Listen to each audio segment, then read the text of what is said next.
Muy buen día, sean todos ustedes bienvenidos a un programa más de Maestros Michoacanos del Arte y la Cultura. El día de hoy tenemos un personajazo con nuestro queridísimo Juan García Tapia, escritor, entre muchas otras cosas que más adelante vamos a conocerlo. Bienvenido. Muchas gracias por invitarme. Pues adelante, bienvenido, estás en tu casa.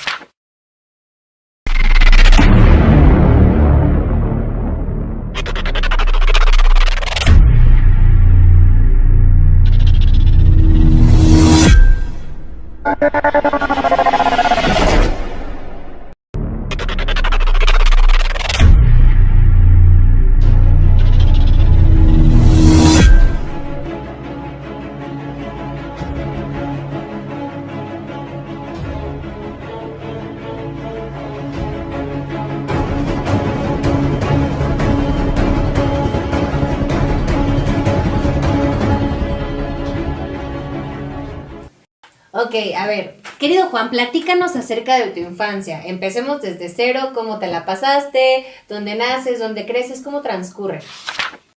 Yo nací en Morelia, Uh-huh. pero por cuestiones, pues no sé de qué tipo, me registraron en Zacapo.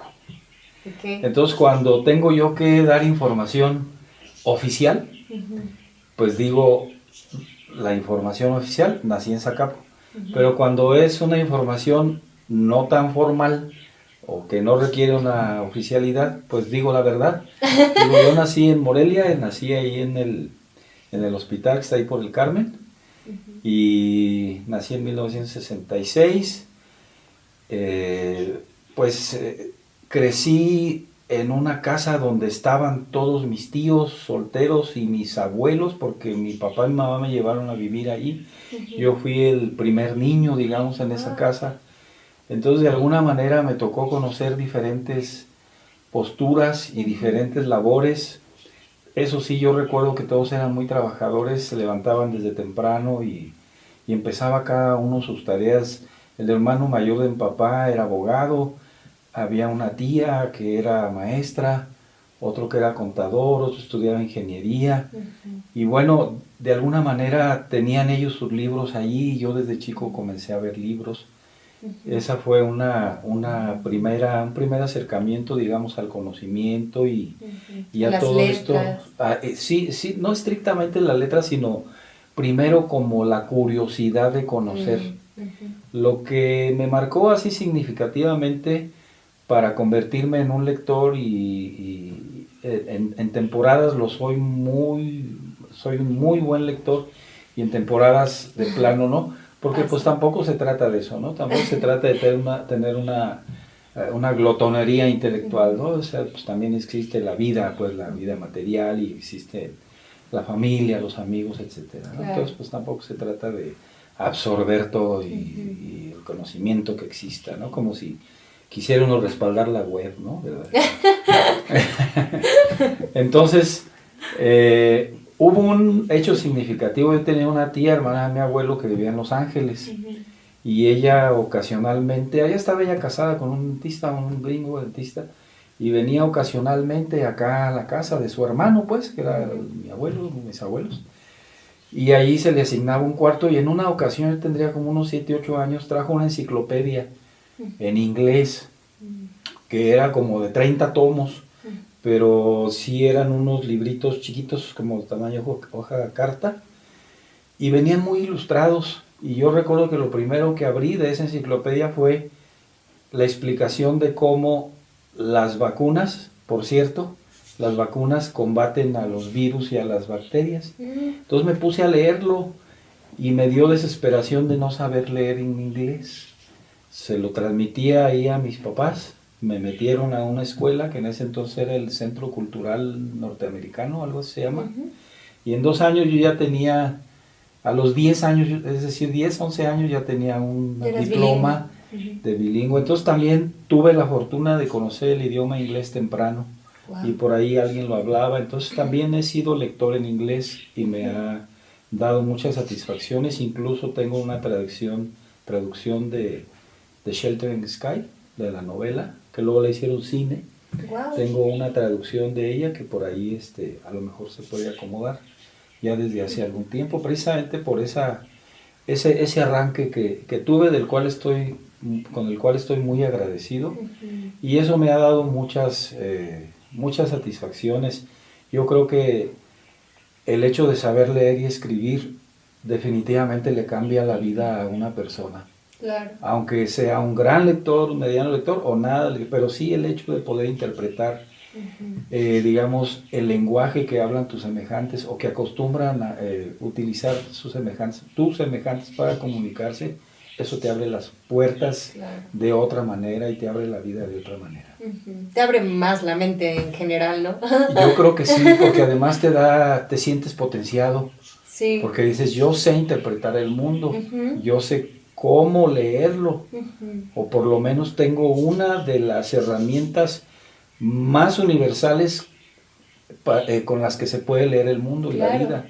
Entonces eso te da un potencial muy grande, y fue lo que a mí me pasó. Yo estoy agradecidísimo de mi maestra de primero de primaria, que bueno, pues me enseñó a leer y a escribir. Y yo creo que de ahí en adelante, de muchísimos maestros. Pero esos fueron mis puntos de partida. Ok. ¿Algo que desees agregar en esta pregunta que se te haya escapado? Yo estoy entusiasta por pasar a la segunda, que bueno. No, adelante, para no estancarnos solamente en una etapa, ¿no? De acuerdo. Ok. Ahora viene la parte de la adolescencia. No por nada se llama adolescencia, es la parte donde se adolece a veces. ¿Cómo la transcurres tú? Platícanos. La adolescencia en realidad no fue pues tan grave para mí. Nunca me he hecho la vida pesada. Siempre he tenido una actitud pues un poco más optimista respecto de las cosas. Sé que se pueden mejorar, se pueden arreglar. Siempre hay manera de negociar, de salir adelante. Entonces, nunca me he hecho mala sangre con los problemas y ni siquiera desde la adolescencia. Yo entendí que pues había que agarrarle el bote a la pelota, y pues más o menos si la pelota bota por allá, bueno, pues pero mientras tenga uno la oportunidad de la vida, pues va uno saliendo adelante como sea, ¿no? Hay etapas de todo. Entonces no fue significativamente cruel, más bien al contrario. Yo crecí a una cuadra del mercado de San Juan, entonces allí confluían, pues por ejemplo, los delincuentes de la colonia obrera, ¿no? Y luego pues acá estaba el Salesiano, y más allá los de Luis Moya y los mismos del mercado. Entonces había gente de todo tipo, y eso se refleja ahora en mis amistades. Tengo amistades de todo tipo, que tienen grados académicos o que tienen dinero, y hay algunos otros que no tienen, y entonces eso y el hecho de haber visto en mi casa también muchas maneras de expresarse, y los gustos por los libros. Por ejemplo, el que era abogado, el hermano mayor de mi papá, pues tenía los libros de Nietzsche, que yo leí a los 15 años, de lo cual pues nunca entendí nada. No sé si hasta la fecha lo entienda, pero fue algo muy revelador para mí. Y estuve en la secundaria Federal 3, entonces pues como era una secundaria pública, pues también había de todo, y allí conocí mucha gente que todavía ahora se han puesto de moda ahora las reuniones de la secundaria y todo eso. Bueno, pues ocasionalmente me he acercado ahí también con ellos, pero no fue particularmente pues trágica. Yo pienso que más o menos en términos generales un niño nunca pasa mal su infancia, salvo en casos pues extremos, ¿no? De violencia y de abandono y eso, que creo que son casos extremos, pero en general yo creo que los niños tienen un espíritu de saber perdonar y de saber rehacerse mucho más rápido que nosotros, y creo que eso les da una garantía de pasarse una infancia a todo dar. Y yo creo que fui enamoradizo desde entonces, y tampoco tengo queja en ese sentido. El saldo ha sido positivo. Estoy muy contento con la vida, a pesar de que he tenido unas rachas terribles, como yo creo, pues supongo que como todo mundo y los que están viendo este video. Pero, insisto, hay que tener una especie de tolerancia al fracaso y continuar, y seguir sobre todo aventando semillas, porque aunque no agarre uno cosecha de inmediato, Pues todos hay que aventar las semillas y tarde o temprano pues vienen las cosas, ¿no? ¿Y qué más? Bueno, en esa etapa pues de fiestas, de muchas amistades, pues de mucha calle, a uno lo dejaban andar en la calle y a uno no le vigilaban incluso los horarios, ni a la casa de quién. De hecho, se desinteresaban realmente de dónde estaba uno, con que uno llegara más o menos a cierta hora. ¿Cómo te fue? Bien, pues ándale pues, merienda y acuéstate porque mañana te tienes que levantar a la escuela y ya. Con eso, ¿no?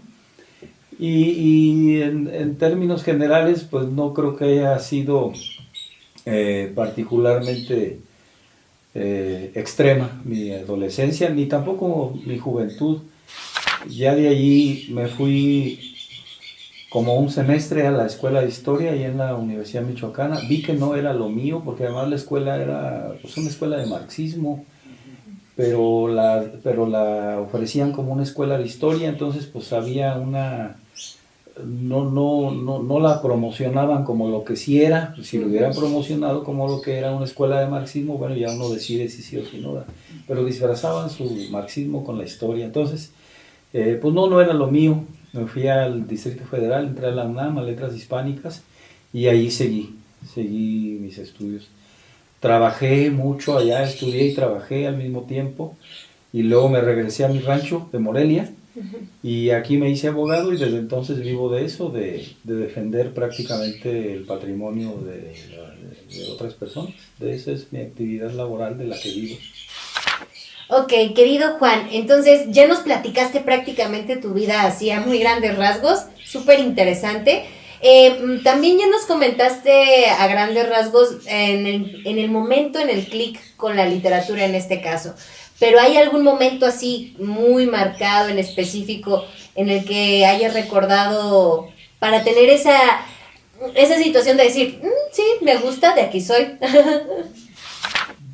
No hubo específicamente un libro que me cambiara la vida o que me hiciera, digamos, pasar de ser un lector a ser un escritor o a intentar crear mi propia obra.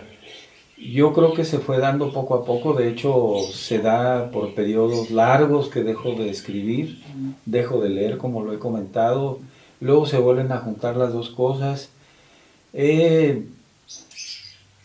he alimentado pues, de muchos autores, ahorita si lo cito pues sería excluir a otros, pero finalmente yo creo que cuando uno escribe está haciendo pues un homenaje inconsciente o una copia inconsciente de lo que uno ha leído, y además también tomando en cuenta que no existen demasiados grandes temas, es decir, pues existe el tema de un héroe o de un hombre que se sacrifica por su cultura o por su país o por sus creencias, como puede ser Jesucristo. Hay historias sobre dioses que influyen en los hombres y los llevan a situaciones trágicas o felices, como puede ser la Ilíada y la Odisea. No lo sé, hay la historia clásica de un hombre y una mujer que se aman, pero quién sabe qué tanta cosa pasa, que nunca pueden estar juntos y todo se imposibilita y se hace una tragedia. Bueno, ahí está Romeo y Julieta, por ejemplo, ¿no? Entonces, pues qué otros temas podemos... El del héroe que salva a su patria, a su país de un peligro, de un monstruo, o de una invasión alienígena o cosas de esas, ¿no? Entonces, si ustedes se fijan, no hay muchos temas de dónde escoger. Nada más que cada uno le va dando el acomodo, sobre todo circunstancial, que va escogiendo. Yo creo que los grandes temas son pocos, pero sí creo que hay una clave para que las historias tengan cierto éxito o tengan más o menos una garantía de éxito. Las civilizaciones o una civilización tiene características muy particulares. Hay un dios o unos dioses, hay un héroe, hay un rey, pródigo o sabio, y existe también el brujo, que a veces puede coincidir que es el mismo rey, ¿no? El brujo. Y hay un orden moral, cosas que puedes hacer allí y no puedes hacer. Y también hay un orden jurídico, hay un orden de normas. Uh-huh. Sí, y todo esto nos lo hemos dado a través de los años. Y cada civilización se lo ha dado, si bien de manera diferente, tampoco ha sido contrastante con otras civilizaciones. Casi todos andamos en la misma tónica. De prohibir, por ejemplo, el incesto, pues es algo que nunca ha sido bien visto en ninguna cultura que yo recuerde. Y cosas así, ¿no? Todo esto lo he aprendido sobre todo, por ejemplo, de Claude Lévi-Strauss o de Mircea Eliade, ¿no? O de los mitos, todo eso. Bueno, entonces ya estamos en esa parte, ¿no? Donde ya tenemos los elementos de una civilización. Ahora, si tú eres el literato de esa civilización, eres el poeta, tú eres Homero, el poeta de esa civilización o de esa circunstancia, si tú en tu obra, ya sea de teatro como lo que hace Alan, y tú también, o ya sea una pieza musical, o incluso pues en este caso una obra literaria, si esa obra literaria hace coqueteos con todo ese orden moral y esos signos que instintivamente todos tenemos al formar parte de una civilización, si tú haces guiños y coqueteos con eso, tu éxito está garantizado porque la gente se siente identificada. Uh-huh. Pero si le vienes a hablar de cosas muy personales, estrictamente familiares, eso no va a pegar jamás si no le metes los elementos que son comunes a toda nuestra cultura, a toda nuestra civilización o a nuestra circunstancia civilizatoria del momento. Entonces no vas a tener éxito si no das esos guiños, que son los temas que la gente inmediatamente reconoce. Se autorreconoce, ¿no? Se autorreconoce ahí porque se ve referenciada. Claro. Dice, caray, este me está hablando de esto, pero pues también le está hablando al vecino, y también está hablando a este, y también le está hablando al otro, porque hay símbolos que compartimos. Claro. Entonces si tú vas y haces una obra de teatro o haces una música que no dice nada sobre el momento o sobre el proceso civilizatorio en el que nos encontramos, porque estamos en un proceso de que pues estamos tratando de llevarnos lo mejor posible. Claro. Entonces hay teorías políticas, teorías del Estado, teorías jurídicas, teorías morales, posturas morales, todo eso. Y ahí estamos haciéndole la lucha todos los días, para no estarnos agarrando de la greña como sucedería pues en un mundo salvaje. Claro. Por eso estamos metidos en la ciudad. A mí me encanta la ciudad porque es un proyecto que implica un esfuerzo. Porque ser salvaje es lo más fácil. Uh-huh. Ir a matar al otro porque me cayó gordo, pues eso es lo más fácil y no hay ninguna sanción, pues que a todos va. Uh-huh. ¿Verdad? Bueno. No, pues yo si tengo la oportunidad de abusar, abuso. Uh-huh. Pero no, en el proceso civilizatorio si tienes esa oportunidad, no. ¿Por qué? Porque estás educado. Uh-huh. Y das las gracias. Y dices con permiso, y dices buenas noches a los tuyos. Uh-huh. Entonces todo eso me gusta porque cuesta esfuerzo, y ese esfuerzo hace que no seamos tantos. Justo te convierte en una persona civilizada. Así es, ¿no? así es, así es. Okay. Y los salvajes, o los que insisten en vivir en ese salvajismo, o en esas creencias, en ese conjunto de creencias más apegadas a la jungla, bueno, pues no van a obtener las grandes gratificaciones que se obtienen si tú te acomodas al proceso civilizatorio y eres congruente con él. Que las ciudades, la civilización, tal vez no sea lo connatural a uno, bueno, probablemente sí, pero es el proyecto que desde siempre, desde la primera ciudad, o no sé dónde haya sido, las primeras ciudades, pues fue lo que se planteó, que podamos convivir, y esos son los elementos. Lo moral, lo sagrado, el poder, las leyes, el conjunto de héroes o de actos heroicos, ya sea del pueblo o de alguien del pueblo, etcétera, ¿no? Todo eso. Cuando hay eso y tú le hablas como artista a eso, inmediatamente tienes ganado a tu público, porque le estás dando símbolos que ya reconocen. A fin de cuentas, conjuga una sociedad que inevitablemente no podemos alejarnos de ella, ¿no? No, pues sí podemos alejarnos, es decir, pues podemos irnos al campo y tener una granja, etcétera, pero sin embargo, pues de todos modos sabemos que los grandes servicios están en la ciudad porque es donde confluimos todos.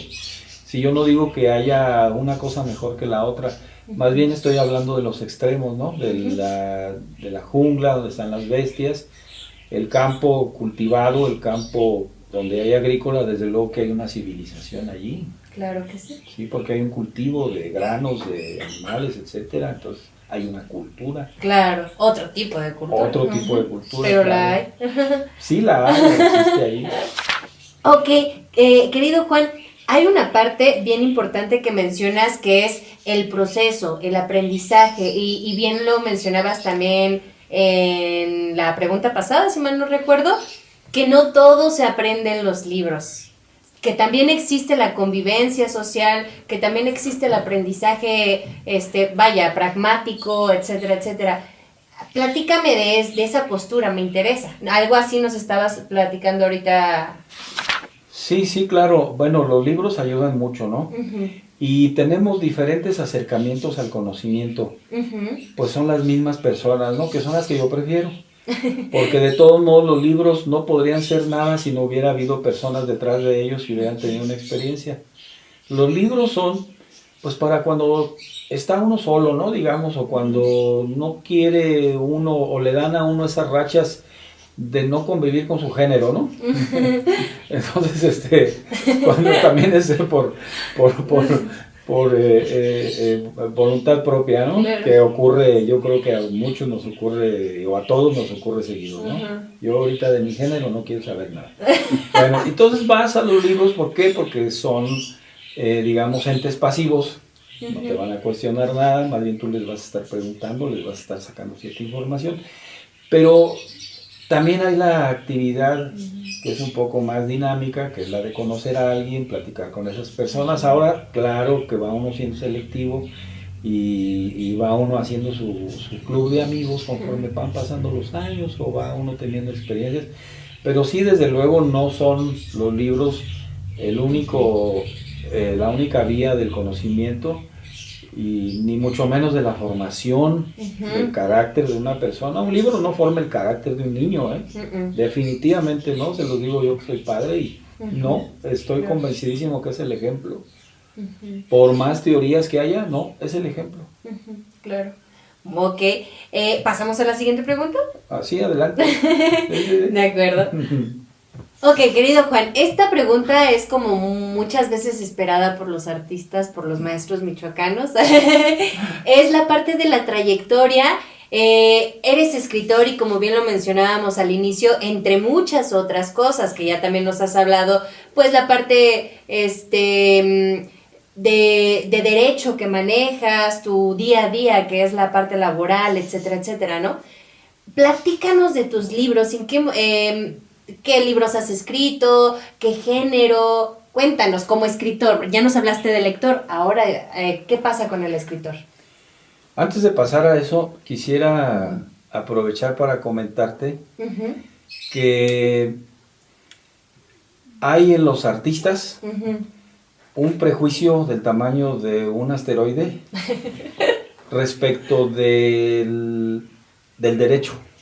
Ah, sí. Sí. Hay un prejuicio muy, muy, muy grande, pero que además no es de ahora, es de siempre. De hecho, en la Universidad de Bolonia, en el siglo XVI, en la Universidad de Bolonia, los que estudiaban leyes y los que estudiaban artes tenían su propia escalera para subir, no subían por la misma, porque pues unos repelían al otro. El pique. Sí, no, unos decían que los otros eran de lo peor. Entonces siempre ha habido esa especie de confrontación, pero a mí me ha dado unas satisfacciones muy grandes porque me divierten mucho. Mira, me divierto mucho porque en el fondo finalmente es lo mismo. Yo leo un escrito de un juzgado o leo una ley y tengo que interpretarla, que es lo mismo que es con cualquier libro de cualquier autor literario, de ficción, etcétera. Pues tienes que hacer una interpretación. Y luego al momento de escribir, de convertirte en escritor, ya sea de escritos judiciales o de escritos literarios, pues lo que tienes que hacer es argumentar, si no nadie te la cree. Y acá pues pierdes el caso y con el lector pierdes credibilidad. Entonces finalmente están fundados en lo mismo, pero Pues yo me divierto mucho con el prejuicio que unos tienen con otros, ¿no? Porque Claro. como yo estoy en las dos partes, y los veo cómo se han peleado históricamente y cómo han tenido ese prejuicio tan grande, pues no deja de ser, para mí que estoy dentro de las dos cosas, me parece sumamente divertido. Ok. Sí, coincido. Ahora, si hay un prejuicio, pues es que hay algún antecedente tal vez, entonces, pues a lo mejor sí, tanto los abogados como los artistas han hecho lo suficiente como para que repelerse mutuamente, ¿no? Ajá, claro, por algo es. Por Sí, algo sí, ha de sí. ser. Ahora pasando a los libros, mira, yo digamos que había hecho escrituras aleatorias. Ok. Digamos, yo tendría unos 20 años cuando gané una beca. De hecho, gané la primera beca en estas que ahora hay, que todo el mundo se pelea. La primera beca y me propuse compilar un libro de 5 cuentos.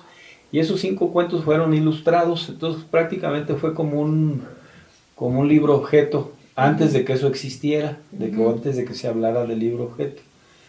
Y lo ilustraron 5 pintores michoacanos, yo les di el cuento y ellos me le pusieron una ilustración y así salió. Ya está, fueron 100 ejemplares porque fue una cuestión pues artesanal.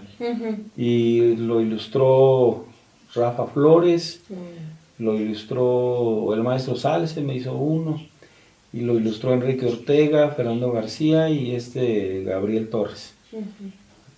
Sí, no se me olvidó ninguno, sí, 5. Y bueno, tuvo cierto eco.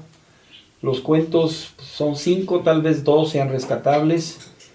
Y luego de allí, pues ya empecé con más, como que me generó confianza y empecé a soltarme más en la poesía. He ganado algunos premios, gané algún premio de ensayo literario. Hace unos 3 años gané un premio de ensayo, pero de materia de derecho electoral, en el Tribunal Electoral. Entonces, bueno, una mención, no el premio, perdón, una mención. Y me han otorgado reconocimientos también. Va a ser 10 años que también me reconocieron como uno de los mejores abogados del país. Wow. Y luego, pues me dieron 2 premios de periodismo estatales. Yo tuve una columna en La Voz de Michoacán durante casi 10 años, cada lunes. Platícanos de eso, por favor. Sí, era materia cultural, pero también pues se dieron las facilidades de manera circunstancial. Los que estaban allí, que era Álvaro Medina, a cargo ahí pues tenía la sensibilidad para que todo esto se diera, se le propuso, lo vio bien, se emprendió el proyecto y entonces empezamos ahí a escribir varios de cultura. Ahora bien, terminó pronto el ejercicio porque, bueno, finalmente nadie se anuncia en una página de cultura, ¿no? Y bueno, no entra dinero por la parte de la cultura y se entiende pues que no dure o que no duren esos proyectos porque, bueno, un periódico lo que quiere es venderse, ¿no? Vender. Claro. Y eso se entiende, pues es un proyecto comercial. Más bien al contrario, uno agradecer cuando hay gente sensible que abre sus espacios, aún sabiendo pues que le puede perder. Claro. Y ahí estuve casi 10 años, cada lunes. Solamente fallé una vez porque me enfermé gravemente, pero lo continué al próximo lunes. Y por ahí los tengo también reunidos, no he hecho nada, ningún libro, nada con ellos. Pero también es un ejercicio muy, pues ahorita ya reconfortante, pero en su momento pues es muy demandante porque pues, tú no sabes de qué escribir. Y ahora cuando, por ejemplo, hay muchachos que empiezan a escribir en los periódicos y me dicen, oye, yo sé que tú estuviste ahí 10 años, ¿de qué escribiré? No tengo tema. Y le digo, mira, yo te voy a decir un secreto. Cuando no tengas de qué escribir, recomienda un libro. El tip, apúntele. Digo que no se te prende nada. Pues un libro que hayas leído, recomienda. Con eso salvas la columna. Entonces, yo la apliqué varias veces. Pero de cualquier manera, no toda persona recomienda un buen libro, ¿no? Se agradece. Pues sí, pero bueno, no se queda tu espacio vacío, ¿no? Claro. Entonces, Pues esas han sido mis experiencias, ese ha sido mi resumen en ese sentido. Ujú, He estado en talleres literarios y he dado también algunos. ujú, Estuve en el taller, bueno, de Rico Cano, de Tomás Rico Cano, de López Alanís en Morelia, en la Casa de la Cultura. Yo tendría 13, 14 años. ujú, Los recuerdo con mucho aprecio. Luego en la Ciudad de México, pues estuve en varios talleres. Estuve con Rafael Ramírez Heredia de narrativa. ujú. Estuve con Óscar Oliva y con el maestro Carlos Illescas. Y no me acuerdo uno o dos más por ahí, talleres que me acerqué menos, pero estuve allí. Entonces, es buena la experiencia, ya no me acercaría, es buena la experiencia para los jóvenes, para los muchachos. Ya ahorita uno pues se hace uno mañoso y ya dice uno que no tiene tiempo y etcétera. Entonces ya deja uno de asistir a esas experiencias. Pero es bueno pasar por esos talleres porque por lo menos se vuelve uno o tiene uno una mejor disciplina lectora. Claro, claro que sí. Bueno, como lo estábamos mencionando, esto va mucho de la mano con la parte que escribes, ¿no? Uh-huh. Nos estabas platicando que empezaste con, pues a ver qué resultaba. En realidad entendí que no tuviste en particular un tema, sino se fue surgiendo, o un género. Sí, van saliendo. Tengo Ujú. un libro que se llama Oficio de cigarra, me estoy acordando. Ajá. Y le puse así precisamente, es un solo poema, Ok. largo, porque en ese entonces pues estaba yo leyendo la Eneida y cosas de esas cosas raras que siempre me han gustado, clásicos y todo eso. Nunca he estado leyendo realmente cosas de mi época. Hay mi maestro y amigo José Manuel Resillas, poeta, el fundador y presidente de la Academia Mexicana de Poesía, pues me lo ha reprochado, me dice, pues hay que tener la generosidad de leer a tus contemporáneos y desde luego que tienes razón, pero pues mis gustos pues no van por allí, me acostumbré a otra cosa y no es por otra cosa, sino que pues a mí me llama más la atención, ¿no? Entonces, pues los clásicos grecolatinos para mí son una fuente inagotable y pues yo creo que en una sola vida no te los acabas, ¿no? Ahora sí leo cosas de repente pues ya del siglo XX, novelistas y todo eso, que la novela pues tuvo su auge en el siglo XX, ¿no? Pero bueno, escribí ese libro de poesía, ese único poema, Oficio de cigarra, precisamente porque me puse a pensar que el oficio del poeta pues es como el oficio de la cigarra, ¿verdad? Que se dedica a cantar. Y el de la hormiga pues es trabajar todo el día, todo el tiempo y a veces incluso hasta de manera exagerada, ¿no?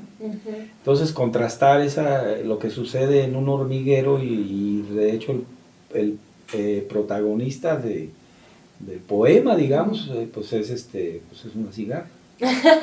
Ok, Sí. ok.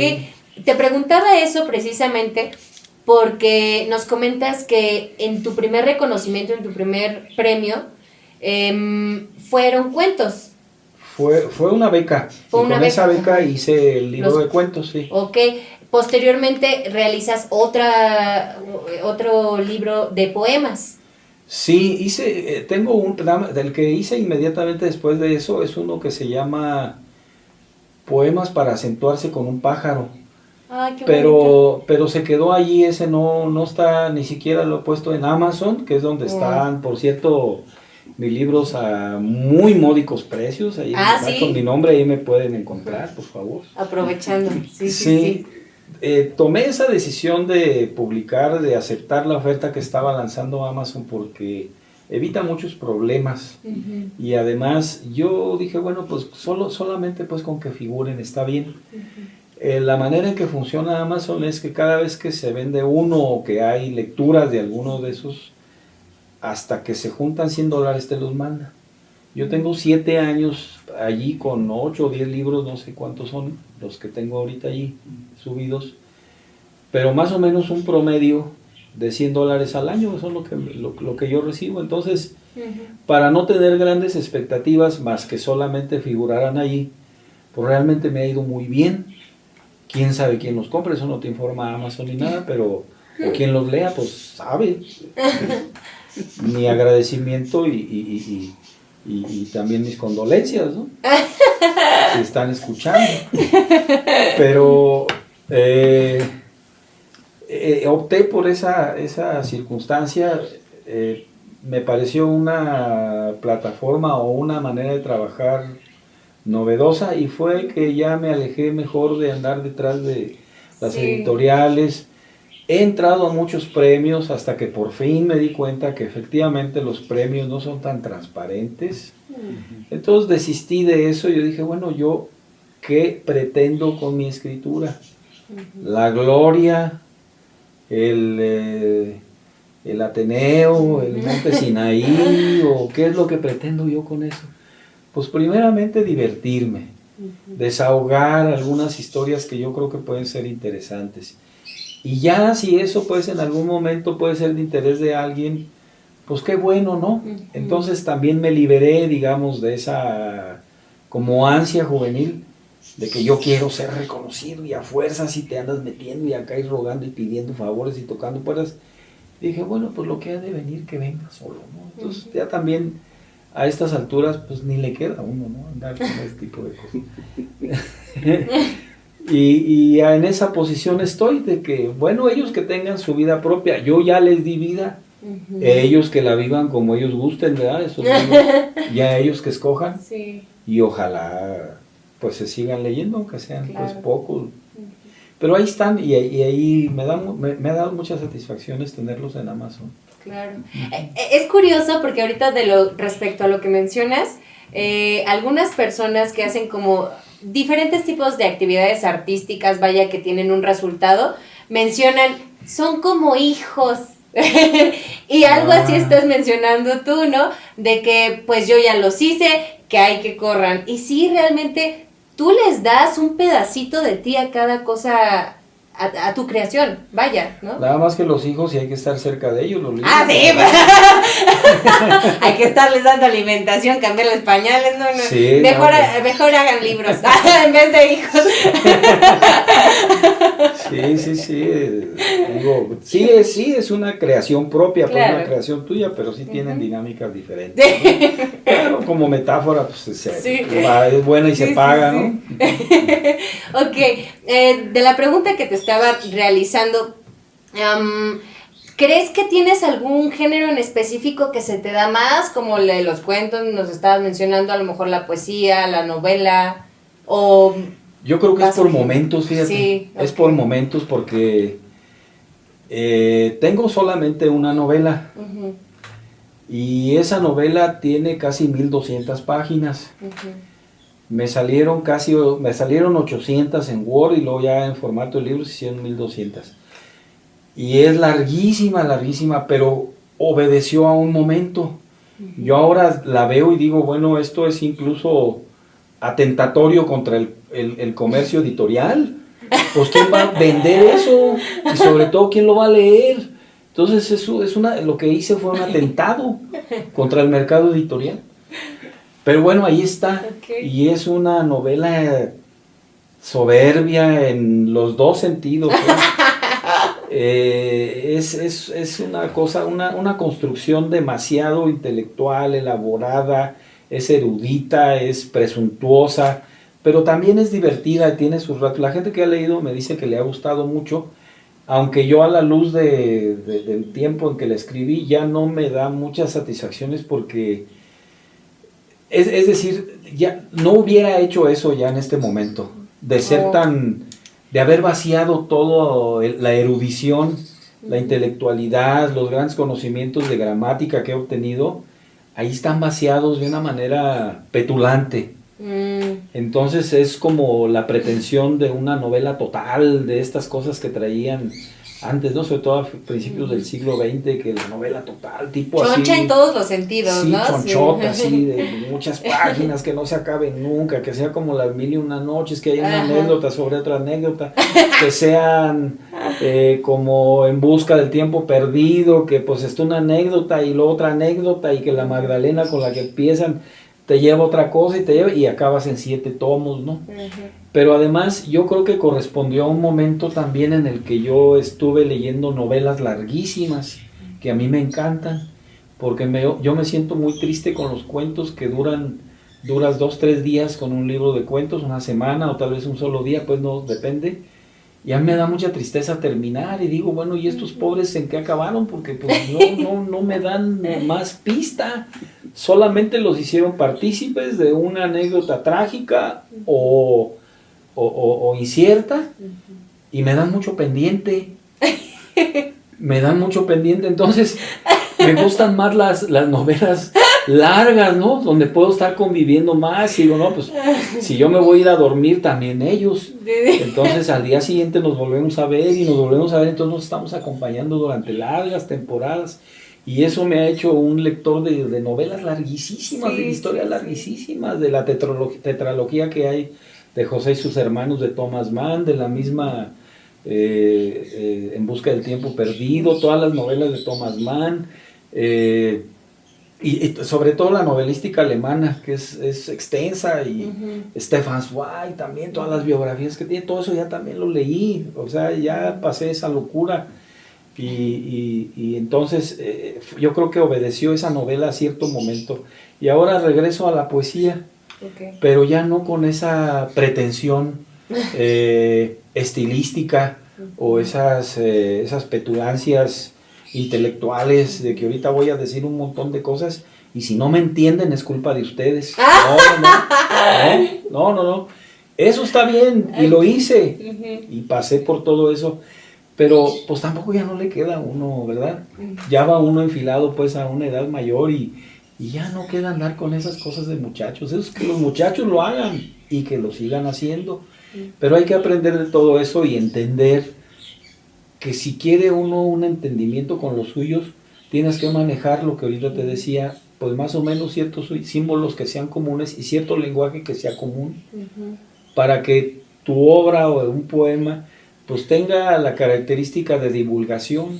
Entonces, en esa parte estoy en este momento y ojalá no cambie ya de parecer porque me da muchas satisfacciones y veo que ha tenido resultados también. Bien. ¿Algún otro libro que nos quieras comentar? Bueno, tengo uno de ensayos también que por ahí te digo que con ese gané un premio. Y tengo, no me acuerdo, tengo uno que se llama El Libro de las Horas. Y son como aforismos, son como tweets antes de que existiera el Twitter, ¿sí? Y yo pues digo, Twitter me copió. Pero no, bueno, desde luego que no, porque ya el aforismo pues existe de los latinos clásicos, ¿no? Entonces, ese trata de aforismos sobre la vida, etcétera, ¿no? Como de abuelito, está dando consejos, ¿no? Así, pequeñas frases, cosas así. Pero no tiene una hilación en sí. No está temático, es una tras otra, como lo hacían los latinos, digamos. ¿Sí? O también Nietzsche, por ejemplo, también. Claro. Es el padre moderno del aforismo, ¿no? Y entonces se llama Libro de las Horas porque así se llaman los libros de rezos, los que traen los padrecitos o traían, y tradicionales, que pues venía aquí la jaculatoria tal, luego para acá pues viene la oración a San Juan, luego acá la de San otro, y compilaban todo lo que tenían que rezar, digamos, en ciertas temporadas. Entonces le llamaban libros de las horas, porque además las horas eclesiásticas, acuérdate que empiezan las sexta, novena, completas, tercia. Entonces, porque ellos empiezan a las 6 de la mañana, en la prima. Wow. Sí, entonces, por eso son los libros de las horas, porque a cada hora correspondía un rezo. Entonces, digamos, copiando ese formato, pues le puse el libro de las horas, porque pues si son aforismos, dije yo, pues lo puedes abrir en la página que quieras, y realmente pues leer o un poema, un aforismo, una frase corta, pues es una especie de oración, es una especie de rezo, ¿no? Claro. Aunque sea laico, aunque no te estés dando cuenta. Que yo difiero mucho de nuestra época, que se ha alejado de los dioses, porque los dioses, como platicábamos antes, son muy importantes en una civilización. Hay que tener un sentido sagrado de las cosas, porque eso también nos une.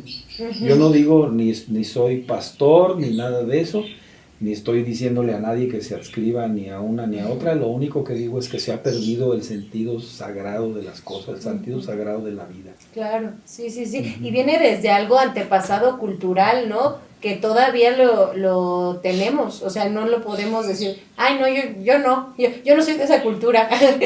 Ajá, sí, claro, sí hay mucho rechazo, ¿no? Pero finalmente la gente se adhiere a creencias. Claro. Por odiar y rechazar la del padre o la de los padres, te adscribes a otra y La pues hasta contrarias. enloqueces más, ¿no?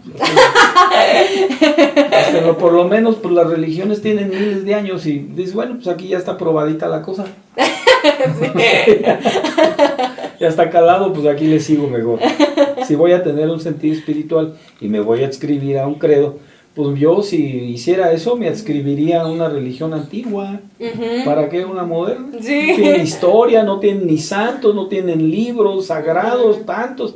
Pues mejor al judaísmo, al cristianismo, los maometanos, los musulmanes. Ya está más que probada, Pues ya ¿no? está más que probado, tiene un montón de cosas que darte, ¿no?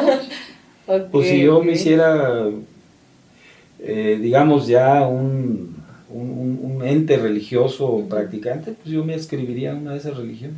Ok. El protestantismo es interesantísimo, lo he estado históricamente es muy interesante cualquier religión, históricamente Sí. hablando, ¿no? Toda la cultura que traen arrastrando, porque no viene de que se me ocurrió de pronto, ¿no? Es, sí, con algo histórico. Mira, me preguntan, por ejemplo, y varias veces me han preguntado en diferentes momentos, que por qué en Latinoamérica no salimos adelante. ¿Por qué si tenemos tantas riquezas naturales, de trabajo, etcétera? Y yo, precisamente hablando de protestantismo, yo me he fijado, por ejemplo, la expulsión del paraíso. A nosotros nos enseñaron que era un castigo. Entonces es un castigo trabajar. Y en cambio para los protestantes no, es una oportunidad. Porque primero te la está dando Dios, hablando en términos, te está dando Dios la oportunidad de trabajar, de salir adelante y de agradecerle qué es lo que tienes que hacer con el trabajo que te da. Entonces para los protestantes es una bendición y para nosotros es una maldición. Ya cuando una cultura arranca así, pues ahí están los resultados. Desde ahí empezamos mal, ¿no? Son, ¿te fijas lo importante que son pues los arranques culturales? Claro. Ahora, nosotros estamos con que nos vinieron a invadir los españoles, ¿no? Mira, tú vas a Inglaterra, sobre todo en el norte de Londres, y te presumen, te dicen, mira, aquí hay unas estelas que nos dejaron los romanos cuando vinieron a conquistarnos, cuando nos partieron el queso, cuando nos rendimos ante ellos, porque nos pusieron una madrina de aquellas. Aquí están las estelas y aquí está la cultura que nos dejaron y la presumen. Luego vas más al norte y te dicen, aquí está lo que nos dejaron los vikingos cuando vinieron a partirnos nuestra mandarina. Y sí, pues nos sometieron, nos destruyeron nuestras ciudades, nuestra cultura, etcétera. Apenas estábamos saliendo adelante, pero lo presumimos porque es parte de nuestra cultura. Sí, porque en algún momento, aunque las culturas sean independientes, el hecho de que hayan tenido esa interacción ya las enraiza a ambas, ¿no? Y ya se forma una nueva. Desde luego, siempre el agente externo es el que hace la diferencia. Sí. Cuando hay una comunidad que piensa igual, o hay una ideología en la que todos están de acuerdo, o este famoso pensamiento único, no avanzas. Siempre tiene que venir el externo. Siempre hay un externo que llega y cambia las cosas. Simplemente en la Torre de Babel, pues todos estaban de acuerdo. ¿Por qué? Pues porque ya no se pusieron de acuerdo, pedían cemento y les llevaban ladrillos, porque ya le habían cambiado el idioma, y una cosa significaba otra. Pero entonces, ¿eso qué creó? Pues toda una pluralidad de culturas. Claro. Entonces, cuando hay esas tendencias a monopolizar las credulidades de la gente, ahí vienen los grandes fracasos, que son los totalitarismos, el comunismo soviético, el nazismo, el nacionalsocialismo alemán, que son los del siglo XX, pero ha habido más, hay las teocracias egipcias, ¿no?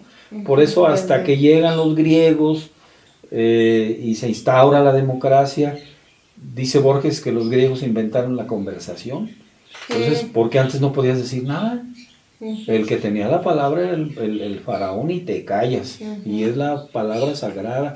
Entonces, efectivamente tiene razón, viene sobre todo cuando empiezan Sócrates, Platón y Aristóteles, que es la época dorada, pues empiezan la conversación, y la conversación ¿dónde es? Pues en la calle, en la plaza, en el ágora. Todavía nosotros seguimos lo que tú y yo estamos haciendo en este momento, no es más que estar dándole continuidad al ágora socrática, la conversación. Claro. Si tú y yo no podríamos estar aquí ahorita así en el nazismo o en el comunismo en los egipcios. Claro. En aquel tiempo, pues, por muy Ramsés II y todo, y muy gran gobernante y todo, su esposa también, la reina maravillosa, pero no podías dar una opinión de nada. Entonces eso es lo valioso que tenemos, por eso son las grandes culturas que han quedado. Otra vez pues volvemos a lo mismo, porque manejan toda una variedad de símbolos y de libertades.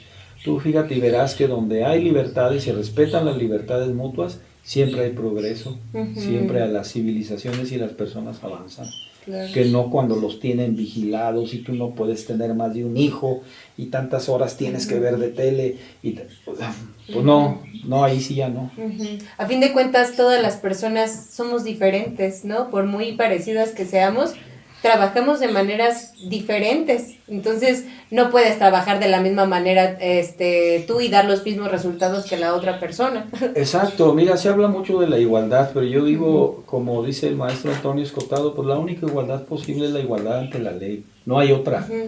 Tú no puedes tener mi nariz, ni yo tus ojos, ¿verdad? Ni tú mi mano, ni nada. Es decir, no hay ese tipo de igualdad. La única igualdad es ante la ley. Claro, que es un ideal, sí, pero es la única posible. Entonces, si es la única posible, es la única en la que yo personalmente quiero trabajar, no en otras. Claro. Las otras igualdades no me interesan porque no son posibles. Efectivamente. Oye, querido Juan, ¿qué plática tan a gusto nos estamos echando? Pues ojalá que sí. Porque luego estos temas aburren, ¿eh? Yo lo estoy disfrutando bastante, espero que también haya en casita. Y viene también una parte, bueno, antes de pasar a la siguiente parte, ¿algo que desees agregar? No, nada, mira, yo le decía a Alan, aquí fuera de cámara, y a ti también te lo digo, que hay detrás de esto, bueno, un gran trabajo, pero también hacia el futuro hay una gran labor. Casi no acostumbra a valorarse esto cuando está en su momento, sino hasta que ya andas buscando información. A ver, como yo les decía, a ver, por ejemplo, yo ya tengo 20 años de muerto y mis hijos me quieren hacer un homenaje o algo, pues ¿dónde habrá? No, pues te acuerdas de un tal Alan, que también ya se murió, ¿verdad? Por ahí dejó unos videos, a ver, vamos a eso. Entonces empiezan a valorarse todo esto, y es como todo, hasta largo plazo, todas estas cosas que son del conocimiento, que son de aportaciones, son más bien de crecimiento lento. Sí, ¿verdad? Paulatino. Sí, así es. Sí. Y sobre todo los contemporáneos no nos reconocemos las cosas. Sí. Y somos de pronto también medio malinchistas, ¿no? Como que reconocemos de otro lado, pero de local no. Así es. Sí. Y hay mucho talento, lo estamos viendo contigo. Bueno. Muchísimas gracias por venir, simplemente por estar aquí. La siguiente pregunta, más que pregunta, es como... Pensé que ya habíamos acabado.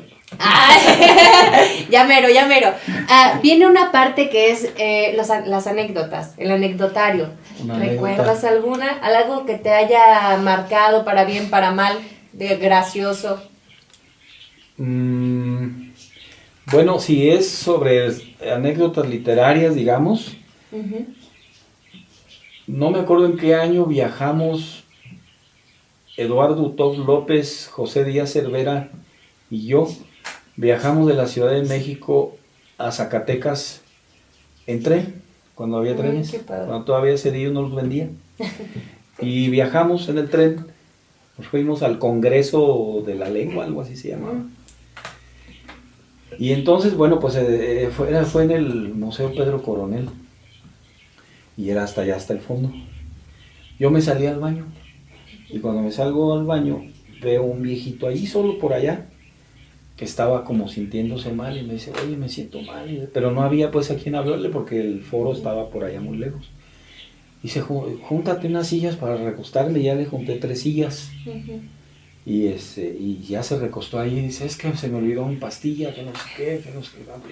Y yo pues bien preocupado, pues yo, y dije, bueno, voy y digo, y en lo que voy se me muere, o me quedo para que hacer lo que él ya sabe que le tiene que hacer a alguien, y ahí me quedé. Total, luego se hizo el chisme. A los 5 días me dijo, no, el maestro está en unas sillas que se sintió mal. Y entonces, este maestro, que ahorita les voy a decir quién era, que le gustaba mucho el público, se despierta, se levanta y se reanima hasta un anís le han desverdado, porque se levantó declamando a Verlaine en francés.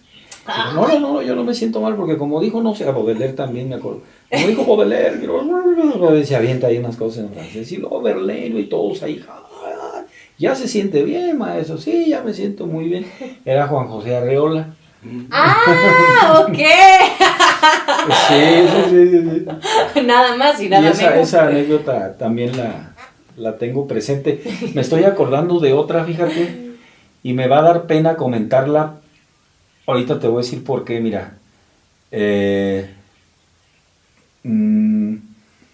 Fuimos con algunos amigos, con un amigo, a Bellas Artes, a un congreso que se llamaba Literatura e Identidad. También hace ya como unos 30 años, cuando yo estaba allá en la Ciudad de México viviendo, estudiando y trabajando. Y se trataba de escritores que habían nacido en cierto país, pero que no escribían en esa lengua, sino que escribían en otra lengua. Y entonces la gran figura allí en ese momento era Wole Soyinka. Y alguno de mis amigos por ahí me dijo, mira, ¿quién está allí? Una señora chaparrita, menudita, muy chaparrita, muy flaquita. Digo, no sé quién es. Yo realmente, pues éramos estudiantes y pues, digo, no sabe uno valorar muchas cosas a veces. No, mírala, ahí está, es una gran escritora. Esa va a ser hasta premio Nobel y que no sé qué. Digo, pero ¿cómo la conoce? Dice, no hay de ella en español. Dice, yo la he leído en inglés, me dijo mi amigo. No, pero pues vamos a saludarle. Bueno, pues vamos, ¿verdad? Nos acercamos dos con ella, los 2 o 3 con ella, y él empezó a platicar en inglés con ella. Y bueno, pues ella muy, muy animosa. Ay, gracias, que has leído mis libros. Así como, pues me encontré uno acá perdido, ¿no? Que ha leído mis libros. Y luego se terminó el encuentro, porque era el último día. Y allí en Bellas Artes, cuando había presupuesto, era ese tiempo, entonces dieron hasta whisky. Había presupuesto. Entonces nos tomamos unos whiskies con ella. Okay. Y luego nos dijo que estaba en un hotel ahí cerca de Bellas Artes, que si no la acompañábamos, y luego al acompañarla que tenía hambre. Entonces pues ahí acabamos en un café de chinos. Claro que debo decir y seguir insistiendo que yo no conocía nada, y la pena que me da es contar esta anécdota y todavía no he leído nada de ella hasta la fecha. Era Nadine Gordimer, y luego ya como a los 10 años de eso, pues obtuvo el Premio Nobel de Literatura, la sudafricana. Y pues me han regañado muchos amigos que conozco que son lectores, que pues cómo no, pero pues de alguna manera o de otra se me ha ido la lectura. Ya sus libros pues ya están en todos lados, y sobre todo pues después del premio. Pero también tuve esa anécdota de que pues me eché unos whiskies con Nadine Gordimer. con la ganadora del premio Nobel. No, digo, eso estaba lejísimo. Yo creo que ni ella lo visualizaba. Bueno, pero tu amigo decía, no, es la futura. No, sí, él sí la identificó. Y él sí decía, no, es que es una gran escritora, ¿no? Y él sí la había leído y la conocía y sabía, mira, nada más a quién trae. Y dice, no, hombre, ese de Soyinka no le hace a nada, no se compara con Nadine, no, hombre, este es un mujerón, es una gran escritora, la chuleaba muchísimo. Y yo, bueno, pues decía que sí, porque pues, yo no le podía ni contradecir, yo le decía que sí, y ahí fue como acabamos, pero sí no fue, digamos, por mérito propio, sino que estuve yo, digamos, accidentalmente en la anécdota, ¿no? Bien. Ok, pues ahora sí hemos llegado al final de esta entrevista, ahora sí. No podíamos irnos sin las anécdotas. ¿Algo que desees agregar? No, pues te digo, estaba yo haciendo relieve en la labor que están haciendo, agradecer y ojalá continúen. Yo me voy a atrever a recomendarles que entrevisten a jóvenes, a muchachos que están escribiendo. Ahorita no tengo ningún nombre presente, pero sí los quiero a que lo hagan, porque eso los estimula mucho. Claro. Más que a los medios viejones como yo, que empiecen a estimular a los muchachos, los que están, no sé, en la universidad, en la prepa, que ya más o menos traen alguna idea de lo que quieren hacer y cierta formación, para que con estas entrevistas ellos se sientan estimulados. Claro, claro que sí. Eso también sería muy importante y me atrevo a recomendarlo en cámaras. Claro que sí. Bueno, a alguno que otro, de hecho, en la entrevista pasada, si mal no recuerdo, fue a un joven escritor, precisamente, okay. Abdías Martínez, a quien también le mandamos un saludito, pero creo que sí, está muy acertado el comentario. Gracias. Ojalá que sí, gracias a ustedes, gracias Alan. Gracias. Muchas gracias a todos los que nos vieron también en casita, en sus dispositivos móviles. No olviden suscribirse, darle like, compartir. Mi nombre es Giovanna Alcázar y muchas gracias también a Alan Delgado, que está en cámara, en edición, en video, en todo está este señor, de verdad. Muchísimas gracias. Vender las palomitas. A las aguas, el café y todo. Muchas gracias nuevamente. Y nos vemos en el siguiente programa con más maestros michoacanos del arte y la cultura. Hasta pronto.